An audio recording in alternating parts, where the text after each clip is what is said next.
নমস্কার। কবিগুরু রবীন্দ্রনাথ ঠাকুরকে আমার সশ্রদ্ধ প্রণাম এবং উপস্থিত সবাইকে আমার আন্তরিক ধন্যবাদ জানিয়ে শুরু করছি আজকের প্রথম নিবেদন।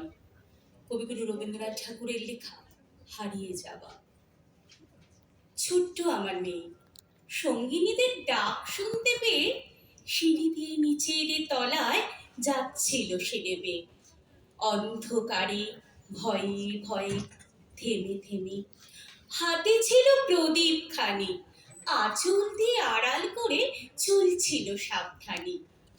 আমি ছিলাম ছাদে, তারায় ভরা চৈত্র মাসের রাতে। হঠাৎ মেয়ের কান্না শুনে উঠে দেখতে গেলেন ছুটে।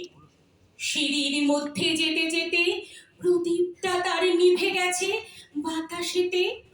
সুধাই তারে, কি হয়েছে বামি? সে কেঁদে কয় নিচের থেকে, হারিয়ে গেছি আমি।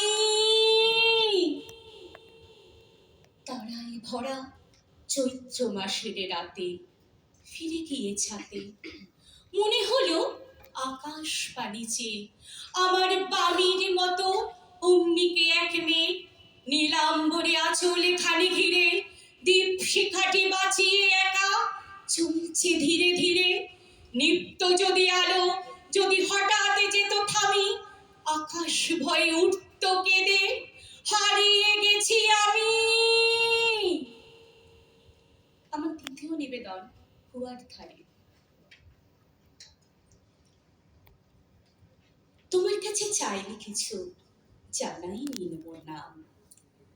তুমি যখন বিদায় নিলে নীরব রহিলাম। একলা ছিলেম কুয়ার ধারে নিমের ছায়া তলে। কলস নিয়ে সবাই তখন পাড়ায় গেছে চলে।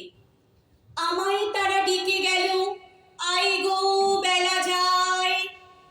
কোন অলসে রহিনু বসে কিসের ভাবনায়। পদধ্বনি শুনি নাই গো, কখন তুমি এলে।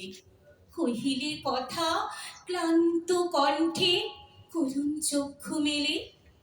দিশাকাতর পান্থ আমি শুনে চমকে উঠে জলের ধারা ঢেলে দিলেন তোমার করপুটে। মরমরিয়া কাপে পাতা, কোকিল কোথা ডাকে। বাবলা ফুলের গন্ধ ওঠে পল্লী পথের বাঁকে। যখন তুমি শুধালে না পেলেম বড় লাজ। তোমার মনে থাকার মতো করেছি কোন কাজ? তোমায় দিতে পেরেছিলেন একটু দিশার জল, এই কথাটি আমার মনে রহিল সম্বল।